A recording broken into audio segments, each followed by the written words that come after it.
시편 133편은 아주 유명한 시편 중에 하나입니다. 형제가 연합하여 동거함이 어찌 그리 선하고 아름다운고. 곧 예배 드리기 위해서 예루살렘에 다 몰려든 바로 그 예배자들의 모임을 축하하기 위해서 혹은 축복하기 위해서 부르는 노래라 할 수 있겠습니다. 성전에 올라가는 노래이긴 한데 이건 이제 예루살렘에 와서 같이 이렇게 모였을 때 부르는 노래라고 볼 수 있겠습니다.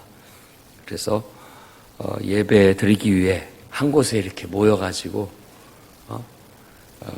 그런 모여서 같이 예배 드리고 기도하고 또 말씀 듣고 같이 또 다과를 나누고 이런 모든 교제가 얼마나 좋은지 너무나 좋다라고 그렇게 얘기하고 있고 그 끝은 영생이라고 그렇게 축복하고 있습니다. 그 생명이 영원까지 이렇게 그걸 영생이라고 말하고 있는데 결국은 그곳에 하나님의 임재가 있고 하나님의 축복이 있어서 모두가 다 하나님의 은혜 안에서 영생을 누린다 하는 그런 약속으로 그런 축복으로 끝이 나게 됩니다. 단순합니다. 그렇지만 이 단어 하나하나를 깊이 음미하면 우리에게 크게 와닿는 은혜가 있습니다. 보라. 항상 강조할 때 보라라는 말을 씁니다. 뭔가 더 의미 있게 강조하기 위해서 보라. 형제가 연합하여 동거함이 얼마나 선하고 아름다운지. 그래서 항상 동사에 주의를 하라고 했죠. 그것이 먼저 나온다고. 얼마나 아름다운지. 그리고 또 얼마나 그 즐거운지. 그러니까 얼마나 선하고 얼마나 즐거운지, 아름다운지 이 두 가지 단어를 썼습니다. 하나는 토브라는 단어로서 우리나라 어떤 상호, 어떤 식당에 갔더니 토브라고 써놨더라고요. 식당 이름이 토브예요. 이 사람이 이 교회 다니는 사람이구나 알 수 있죠. 선하다는 뜻이에요. 하나님의 선함을 나타낼 때 이 토브라는 단어를 쓰는데 우리가 볼 때 이 선하다라는 것 자체가 우리가 말하는 그 어떤 착하다 이런 의미도 일부 들어있지만 이 단어의 원래 뜻은 창조주 하나님의 그 뜻, 계획, 그것에 부합되다 이런 의미를 가지고 선하다고 하는 겁니다. 그러니까 저건 정말 하나님이 창조한 그대로의 모습이야 라고 했을 때 그게 선한 거예요. 참 선하다, 선량하다. 의도 자체가 그렇다는 겁니다. 그러니까 보통 우리가 선악을 구분한다 이렇게 얘기를 합니다. 그러니까 무엇이 선이고 무엇이 악이냐. 그러면 그것도 구분하는데 판단 기준이 있어야 될 거 아닙니까? 그 기준에 따라서 우리 눈에 선해 보이고 우리 눈에 악해 보이고 그러니까 선악과를 먹었을 때 그 구분이 확 지어진 것이 뭐냐면 모든 의도가 창조주 하나님의 의도대로 하나님의 뜻대로 살던 인간이 갑자기 하나님의 의도가 아닌 자신의 욕심, 욕망의 의도를 따라서 행동했을 때 결과적으로 이게 악이구나 라는 걸 알게 되면서 선이라는 게 딱 구분이 되는 겁니다.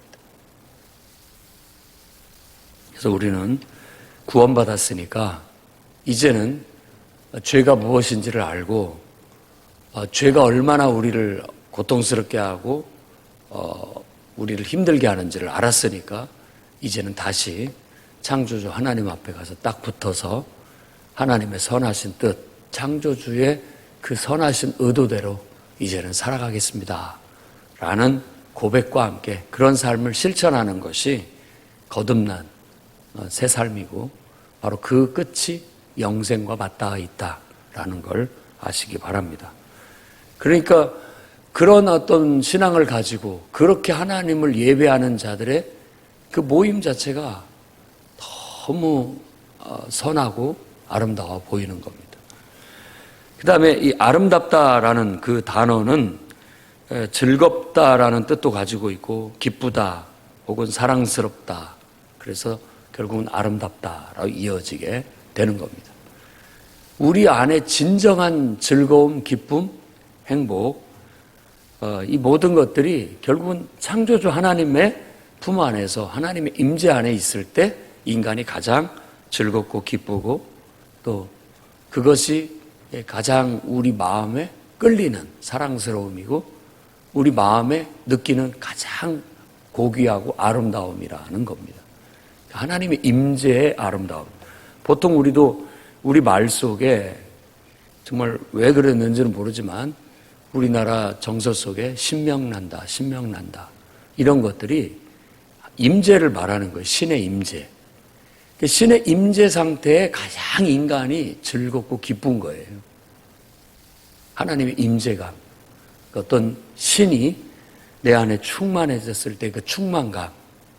그러니까 창조주 하나님이라는 어떤 영적 존재, 온 세상을 창조한 이 온 피조 세계와는 비교할 수 없는 그 초월적인 존재가 나라는 이 연약하고 한계가 있는 피조물 안에 거하게 됐을 때 느끼게 되는 그 즐거움, 기쁨, 그 말로 할 수 없는 끌림, 매력적임, 그걸 은혜라고 하는 거죠. 그리고 그 아름다움, 이런 것들을 물씬 느끼게 되는 거예요.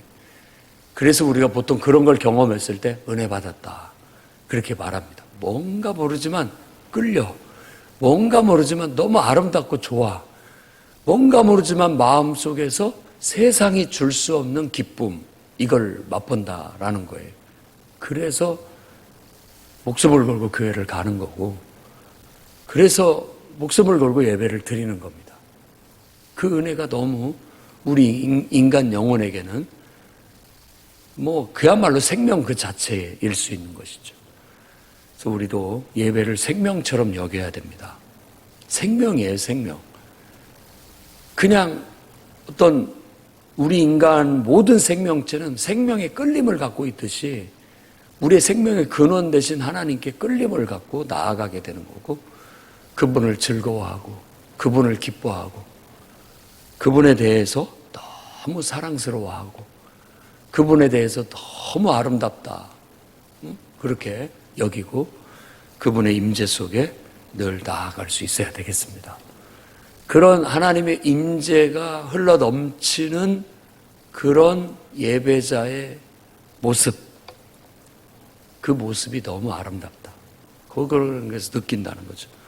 그래서 우리 안에도 이 선함과 이 아름다움이 개개인들에게 흘러 나와야 되겠고, 또 우리의 교회도 이러한 영성을 잊어버리면 안 됩니다. 그러니까 교회가 건물이 있고 좋다고 해서 되는 것도 아니고, 또 사람이 많이 보인다고 되는 것도 아니고, 바로 그곳에 하나님의 선함이, 하나님의 이 아름다움이 드러나야 됩니다. 흘러 넘쳐야 돼요. 그래야 살아있는 교회고 생명 있는 교회고 능력 있는 교회고 정말 하나님께 쓰임받는 교회가 될 수 있다라는 거예요. 그런 공동체를, 그런 교회를 어떻게 보면 노래하고 있는 것이고, 이 세상에 그런 교회가 있을까라는 의문은 늘 듭니다. 그렇게 온전한 교회가 있을까? 사실 그런 것은 있다고도 할 수 있고 없다고도 할 수 있고 그렇습니다. 왜 그때가 그렇게 얘기를 하냐면, 내가 은혜스러우면 그런 교회가 있습니다. 내 안에 하나님의 은혜가 있고 내가 하나님의 임재 속에서 너무나 하나님께 감사하고 하나님의 은혜로 인해서 너무 좋을 때, 기쁠 때는 그런 교회가 있습니다. 그런데 내가 은혜가 없으면 아무리 눈을 씻고 봐도 세상에 그런 교회는 없습니다. 없어요. 아무리 쫓아다녀보고 이 세상을 다 뒤져봐도 그런 교회는 없어요. 내가 문제구나, 내가. 그걸 깨닫게 되는 것이죠.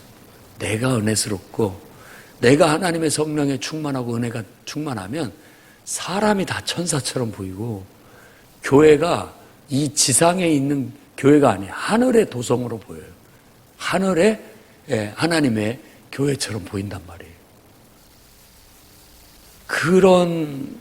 그것을 바로 느끼면서 이렇게 이 시인이 노래하고 있다는 걸 저는 느껴집니다. 우리도 그런 교회를 여러분들이 찾고 있다면 여러분에게 달려 있습니다. 여러분에게.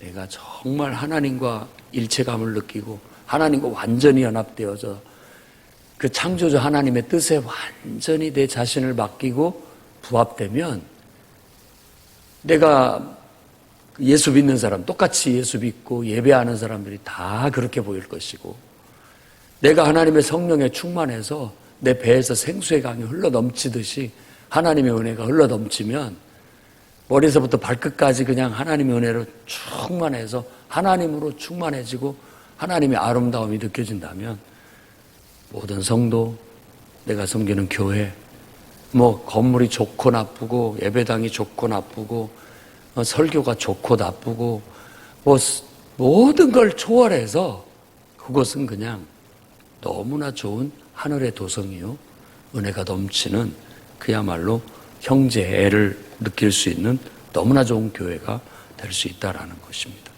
그래서 여러분들에게도 그런 은혜가 있어서 보라 얼마나 선한지, 보아라 얼마나 아름다운지 라고 늘 느끼면서 주님 앞에 갈 때까지 신앙생활 하기를 바랍니다. 2절 말씀에는 그 보배로운 기름, 이 기름, 보배로운 기름을 먼저 말합니다. 어디에? 머리 위. 근데 그건 머리 위에서 흘러내리고 있는. 근데 누구의 흘러내리냐라고 한다면 이제 아론의 수염으로 흘러내리는. 머리 위에서부터 수염을 얘기하고 있고 아론의 수염을 흘러내려서 그의 겉옷의 깃, 그러니까 옷깃 위에까지 흘러내린다라고 그렇게 말합니다. 그러니까 이 보배로운 기름은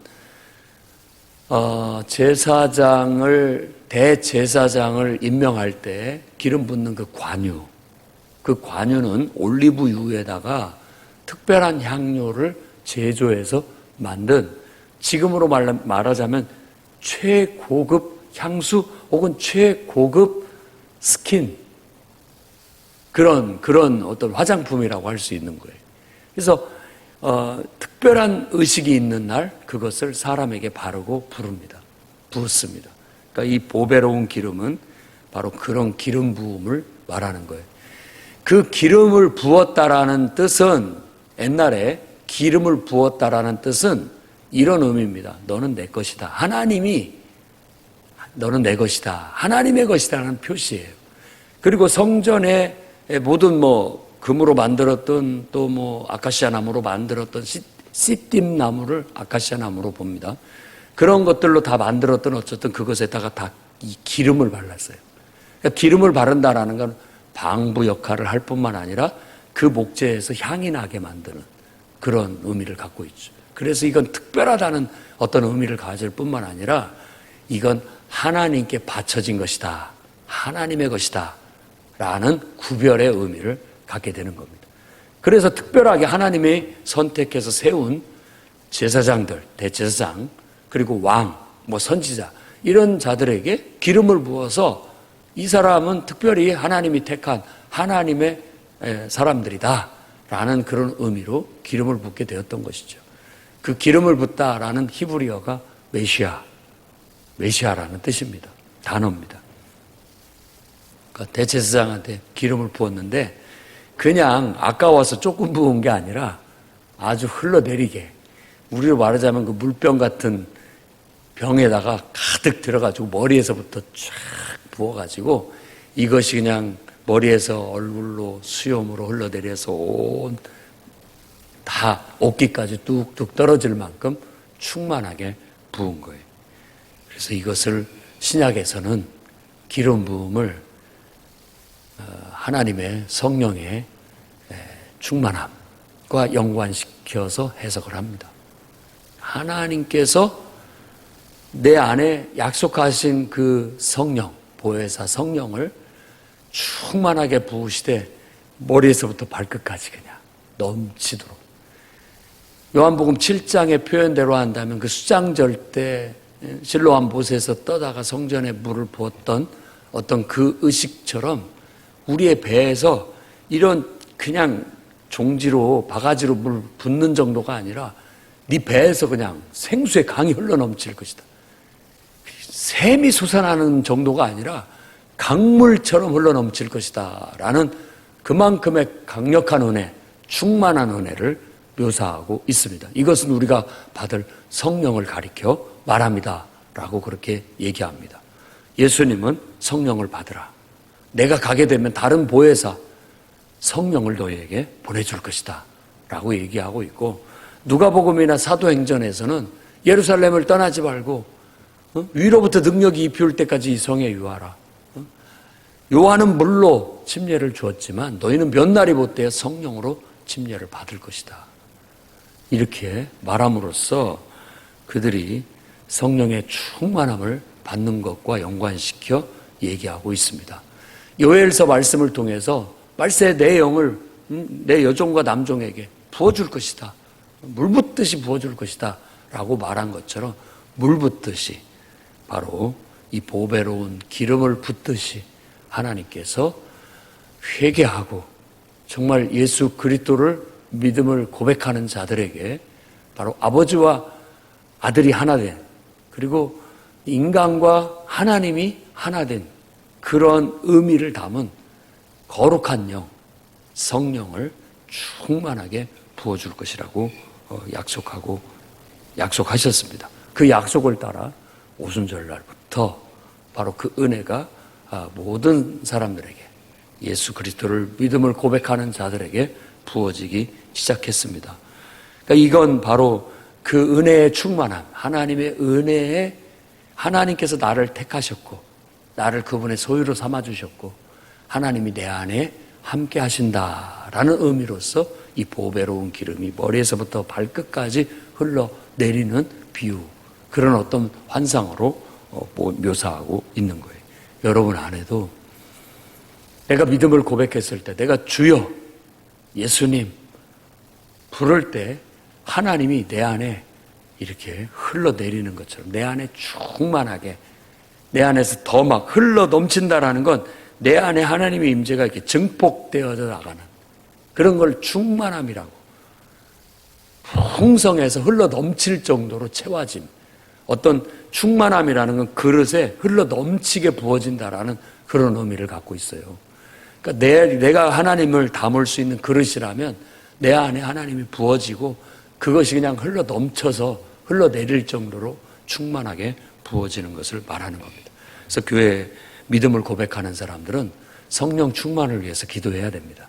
계속 기도하고 하나님 말씀을 묵상하고 계속 내 안에 하나님으로 채워가서 아예 그 충만함이 흘러 넘칠 정도로 충만해야 내가 하나님에 의해서 영향을 받고 지배를 받을 수 있는, 하나님 인도를 받을 수 있는 정도가 되는 겁니다.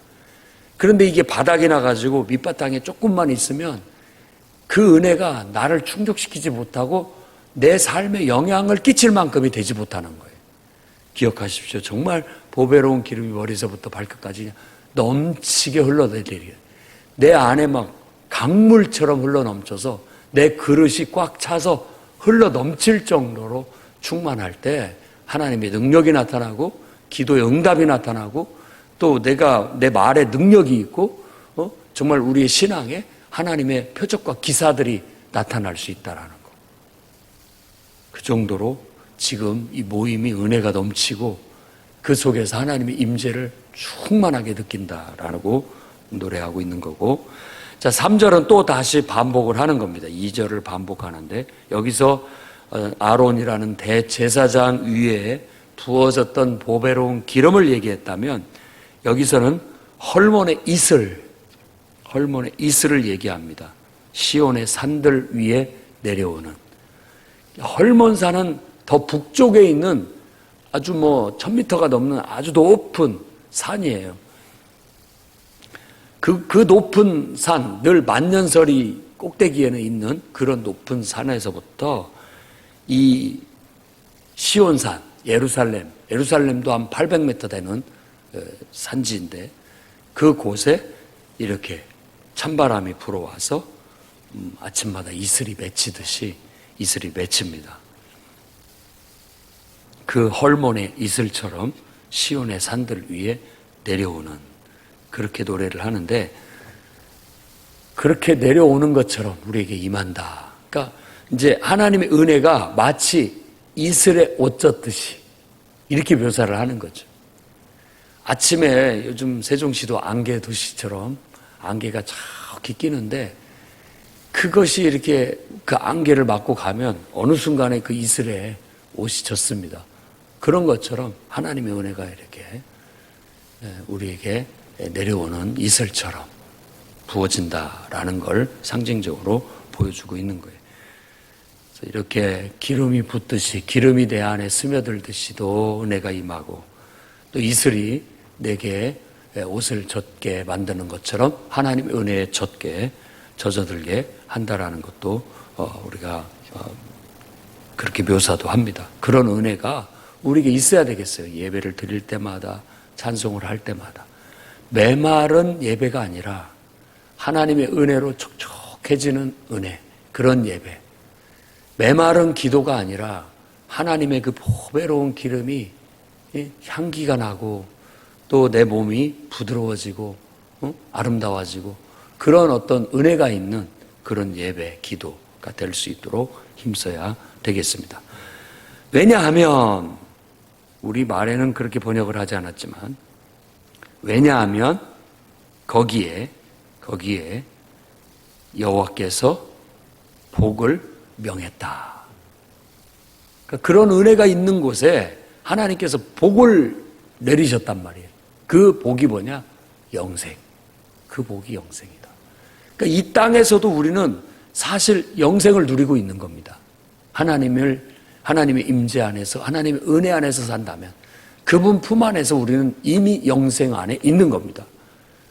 죽음도 그걸 막지 못하고, 우리가 이 땅에서 살아서도 주님의 은혜 안에 존재하고, 인간적인 육체적인 죽음을 통해서도 하나님의 은혜 안에 거하기 때문에, 존재하기 때문에 우리에게는 영원합니다. 생명이 영원한 거죠. 그러니까 우리 그 안에 영생이 있다는 걸 믿으시기 바랍니다. 천국에 갈 날이 가까울수록 우리 육신은 후패하고 낡아지나 우리 영혼은 날마다 더 새로워져 가야 됩니다. 하나님 앞에 가려면 하나님의 은혜로 더 충만하게 채워서 가야 된다고 여겨집니다. 더 거룩해지고 그래서 더 거룩해지도록 육체를 자꾸만 더 약하게 만드는 거예요. 그래야 더 거룩해질 수 있으니까. 그래야 더 영적일 수가 있으니까. 아마 그래서 우리를 이 육신을 약하게 하시는 것이 아닌가 싶어요. 그래서 육신이 연약한 사람들을 가만히 한번 관찰해 보십시오. 젊은 나이에도 육신이 약한 사람들이 훨씬 영적입니다. 그럴 수밖에 없죠. 더 환상도 많이 보고 더 영적인 체험도 많이 하고 그렇습니다. 그래도 육신이 팔팔한 사람들은 그런 것들이 좀 다소 더 노력해야만 그런 영적인 체험을 할 수가 있단 말입니다. 우리를 약하게 하시는 게 때로는 불의해 보이고, 왜 하나님께서 우리를 늙고 병들게 하시다가 데려가시나 하는 생각이 들 때가 있었는데, 우리를 더 거룩하게 하고 하나님 만날 준비를 하라고 하기 위해서 그러신가 보다라고 그렇게 느껴집니다. 정말 우리 모두가 하나님을 예배하고 또 하나님의 은혜, 임재 더 충만해서 오늘 주님이 나를 부르신다 할지라도 그저 영생 안에서 하나님을 만날 수 있는 그런 축복이 여러분에게 있기를 주의 이름으로 축원합니다.